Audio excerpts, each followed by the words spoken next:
ಇವತ್ತಿನ ವಿಡಿಯೋ ಸಾಂಬಾರ್ ಪುಡಿ ಕರೆಕ್ಟಾಗಿ ಮಾಡಬೇಕು, ಇಲ್ಲಾಂದರೆ ಸಾಂಬಾರ್ಗೆ ಮತ್ತು ಪಲ್ಯಕ್ಕೆಲ್ಲ ಯೂಸ್ ಮಾಡುವಾಗ ಚೆನ್ನಾಗಾಗಲ್ಲ. ಸೊ ಕರೆಕ್ಟಾಗಿ ಪ್ರಾಪರಾಗಿ ಮಾಡಬೇಕು ಸಾಂಬಾರ್ ಪುಡಿನ. ಸೊ ಯಾವ ಥರ ಮಾಡೋದಂತ ನೋಡೋಣ ಬನ್ನಿ. ಇವತ್ತು ನಾನು ಹೇಳ್ತಿರೋದು 1 kg ಅಳತೆಯಲ್ಲಿ 1 kg ಸಾಂಬಾರ್ ಬೀಜಕ್ಕೆ ಏನೇನು ಹಾಕಬೇಕು ಐಟಮ್ನ ಹೇಳ್ತೀನಿ. ನೀಟಾಗಿ ಎಲ್ಲನೂ ನೋಟ್ ಮಾಡ್ಕೊಳ್ಳಿ. ಏನಾದರೂ ಡೌಟ್ ಇದ್ದರೆ ಕಮೆಂಟ್ ಮಾಡಿ. 200 ಗ್ರಾಮ್ ಅಷ್ಟು ಉದ್ದಿನಬೇಳೆ ತೊಗೋಬೇಕು. 1/4 kg ಅಷ್ಟು ಹುರಿಗಡಲೆ, 1/4 kg ಅಂದರೆ 250 ಗ್ರಾಮ್ ಅಷ್ಟು ಹುರಿಗಡಲೆ ತೊಗೊಳ್ಳಿ. 100 ಗ್ರಾಮು ಮೆಂತ್ಯ ಕಾಳು ಅಂತ ಹೇಳ್ತಾರಲ್ಲ, ಅದು 100 ಗ್ರಾಮು. ಮೆಂತ್ಯ ಕಾಳನ್ನ ಜಾಸ್ತಿ ಹಾಕೋಂಗಿಲ್ಲ, ಹಾಕಿದರೆ ಕೈ ಆಗುತ್ತೆ.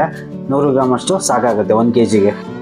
ಜೀರಿಗೆ 100 ಗ್ರಾಮು, 150 ಗ್ರಾಮು ಪೆಪ್ಪರು ಅಂದರೆ ಮೆಣಸು, ಒಂದು 4 ಮೀಡಿಯಮ್ ಸೈಜು ಅರಿಶಿನ ಕೊನೆ, 3 ಜಾಯಿಕಾಯಿ ತೊಗೊಳ್ಳಿ, 50 ಗ್ರಾಮ್ ಅಷ್ಟು ಚಕ್ಕೆ, 100 ಗ್ರಾಮ್ ಅಷ್ಟು ಕಡಲೆಕಾಳು, 4 ರಿಂದ 5 ಅನಾನಸ್ ಹೂವು, ಒಂದು 20 ಲವಂಗ ತೊಗೊಂಡಿದ್ದೀನಿ. ಅಂದರೆ ಲೆಕ್ಕ ಹಾಕಿದಾಗ 20 ಇದೆ, ಸೋನು 20 ತೊಗೊಳ್ಳಿ. ಒಂದು 4 ರಿಂದ 5 ಮರಾಠಿ ಮೊಗ್ಗು, 20 ಗ್ರಾಮ್ ಅಷ್ಟು ಸೋಂಪು ತೊಗೊಳ್ಳಿ. 2 ಸ್ಪೂನ್ ಸಾಕಾಗುತ್ತೆ 20 ಗ್ರಾಮ್ ಅಂದ್ರೆ.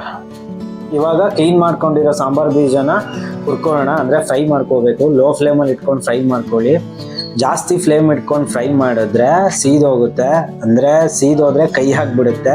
ಸೊ ಹಾಗಾಗಿ ಲೋ ಫ್ಲೇಮಲ್ಲಿ ಇಟ್ಕೊಂಡು ನಿಧಾನಕ್ಕೆ ಫ್ರೈ ಮಾಡ್ಕೋಬೇಕು, ಅರ್ಜೆಂಟ್ ಮಾಡೋ ಹಾಗಿಲ್ಲ. ಒಂದು ಆಲ್ಮೋಸ್ಟ್ ಒಂದು 5 ನಿಮಿಷದಷ್ಟು ಕಪ್ಪಾಗಬಾರ್ದು, ಕಪ್ಪಾದರೆ ಕೈ ಆಗುತ್ತೆ.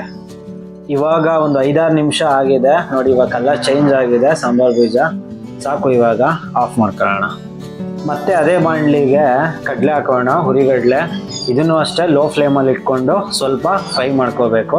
ಜಸ್ಟ್ ಕಲರ್ ಚೇಂಜ್ ಆದರೆ ಸಾಕು. ಇವಾಗ ನೋಡಿ ಆಲ್ಮೋಸ್ಟ್ ಆಗಿದೆ, ಇಷ್ಟು ಕಲರ್ ಚೇಂಜ್ ಆದರೆ ಸಾಕು.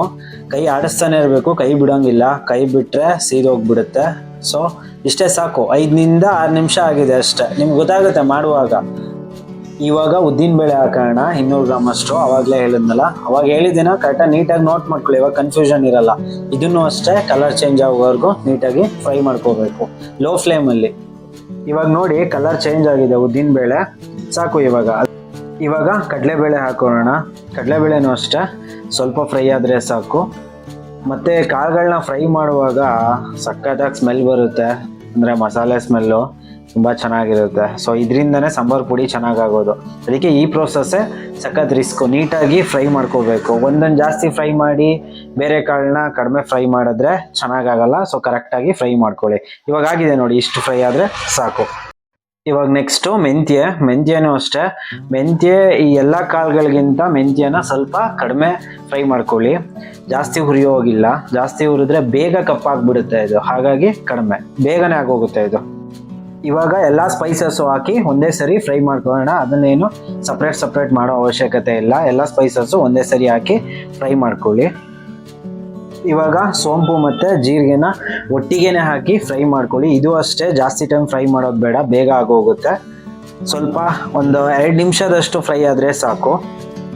ಇವಾಗ ಪೆಪ್ಪರ್ನ ಸ್ವಲ್ಪ ಜಾಸ್ತಿನೇ ರೋಸ್ಟ್ ಮಾಡಬೇಕು, ಅಂದರೆ ಅದನ್ನು ಕ್ಲೀನ್ ಮಾಡಬೇಕು. ಅದನ್ನು ಮೇಲ್ಗಡೆ ಬಿಸಿ ಆದಮೇಲೆ, ಅಂದರೆ ಫ್ರೈ ಆದಮೇಲೆ ಮೇಲ್ಗಡೆ ಕಪ್ಪುದೊಂದು ರ್ಯಾಕ್ ಥರ ಇರುತ್ತೆ, ಅದನ್ನು ಫುಲ್ಲು ತೆಗ್ದಾಕಬೇಕು. ಮತ್ತು ಇವಾಗ ಜಾಯಿಕಾಯಿ ಮತ್ತು ಅರಿಶಿನ ಕೊನೆನ ಸ್ವಲ್ಪ ಪುಡಿ ಮಾಡ್ಕೊಂಡು ಹಾಕಿದ್ರೆ ಒಳ್ಳೆಯದು, ಫ್ರೈ ಮಾಡೋಕ್ಕೆ ಈಸಿ ಆಗುತ್ತೆ. ದಪ್ಪ ಇದ್ದರೆ ನೀಟಾಗಿ ಫ್ರೈ ಆಗಲ್ಲ, ಅದಕ್ಕೋಸ್ಕರ ಸ್ವಲ್ಪ ಪುಡಿ ಮಾಡ್ಕೊಂಡಿದ್ದೀನಿ. ನೀವು ಕೂಡ ಪುಡಿ ಮಾಡ್ಕೊಂಡು ಫ್ರೈ ಮಾಡ್ಕೊಳ್ಳಿ. ಮತ್ತು ಆವಾಗಲೇ ಹೇಳಿದ್ನಲ್ಲ, ಪೆಪ್ಪರ್ನ ಅಂದರೆ ಮೆಣಸುಗಳನ್ನ ಕ್ಲೀನ್ ಮಾಡ್ಕೋಬೇಕು ಅಂತ. ಸೊ ನೋಡಿ ಈ ಥರ ಕ್ಲೀನ್ ಮಾಡ್ಕೋಬೇಕು. ಹಿಂಗೆ ನೀವು ಉಜ್ಜಿದಾಗ ಪೌಡ್ರ್ ಥರ ಬರುತ್ತೆ, ಅದನ್ನು ಫುಲ್ಲು ತೆಗೆದ್ಬಿಡಿ. ಇಲ್ಲ ಅಂತಂದರೆ ಸಾಂಬಾರು ಪುಡಿ ಕಲರ್ ಬೇರೆ ಥರ ಬರುತ್ತೆ. ಟೇಸ್ಟ್ ಏನು ಚೇಂಜ್ ಆಗಲ್ಲ, ಕಲರ್ ಒಂಥರ ಬ್ಲ್ಯಾಕ್ ಥರ ಆಗಿಬಿಡುತ್ತೆ. ಅದು ಆ ಪೌಡರು ಬ್ಲ್ಯಾಕ್ ಇರೋದ್ರಿಂದ ಇದು ಸ್ವಲ್ಪ ರಿಸ್ಕು ಕೆಲಸ ಮಾಡಲಿಕ್ಕೆ, ಸಾಂಬಾರು ಪುಡಿ ಮಾಡೋಕ್ಕೆ. ಮತ್ತು ತುಂಬ ಟೈಮ್ ಹಿಡಿಯುತ್ತೆ. ಕೂಲಾಗಿ ಮಾಡ್ಕೊಳ್ಳಿ, ಚೆನ್ನಾಗಾಗುತ್ತೆ ಸಾಂಬಾರು ಪುಡಿ. ನಾನ್ ವೆಜ್ಗೆ ವೆಜ್ಗೆ ಎರಡಕ್ಕೂ ಯೂಸ್ ಮಾಡ್ಬೋದು. ಮತ್ತು ಎಲ್ಲ ಏನೇನು ಫ್ರೈ ಮಾಡಿದ್ದೀವಿ ಎಲ್ಲ ಐಟಮ್ನು ಒಂದಕ್ಕೆ ಹಾಕಿ ಮಿಕ್ಸ್ ಮಾಡಿ ಇಟ್ಬಿಡೋದು. ನೀಟಾಗಿ ಆರಬೇಕದು, ಅಂದರೆ ಬಿಸಿ ಇರೋದೆಲ್ಲ ಆರಿದ್ಮೇಲೆ ಇನ್ನು ಮಾಮೂಲಿ ಮಿಲ್ಗೆ ತಗೊಂಡೋಗಿ, ಮಿಲ್ ಅಂದರೆ ಫ್ಲೋರ್ ಮಿಲ್ ಇರುತ್ತಲ್ಲ, ಮಿಲ್ಲಿಗೆ ತಗೊಂಡೋಗಿ ಪೌಡರ್ ಮಾಡಿಸ್ಕೊಂಡು ಬರಬೇಕಷ್ಟೇ. ನೋಡಿ ಇವಾಗ ರೆಡಿ ಆಗಿದೆ, ಪೌಡರ್ ಮಾಡಿಸ್ಕೊಂಡು ಬಂದಿದ್ದೀನಿ ಆಲ್ರೆಡಿ ನಾನು. ಸೊ ಪೌಡರ್ ಮಾಡಿಸ್ಕೊಂಡು ಬಂದಿದ್ದೀನಿ, ಈ ಥರ ಆಗಿದೆ. ಇದೇ ಕಲರ್ ಇರಬೇಕು.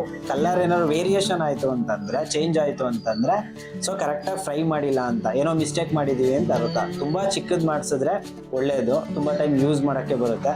ಇದು ಒಂದು 6 ತಿಂಗಳೆಲ್ಲ ಇಟ್ಕೊಂಡು ಯೂಸ್ ಮಾಡ್ಬೋದು. ನಮ್ಮನೆ 6 ತಿಂಗಳಿಗಿಂತ ಜಾಸ್ತಿನೇ ಯೂಸ್ ಮಾಡ್ತೀವಿ.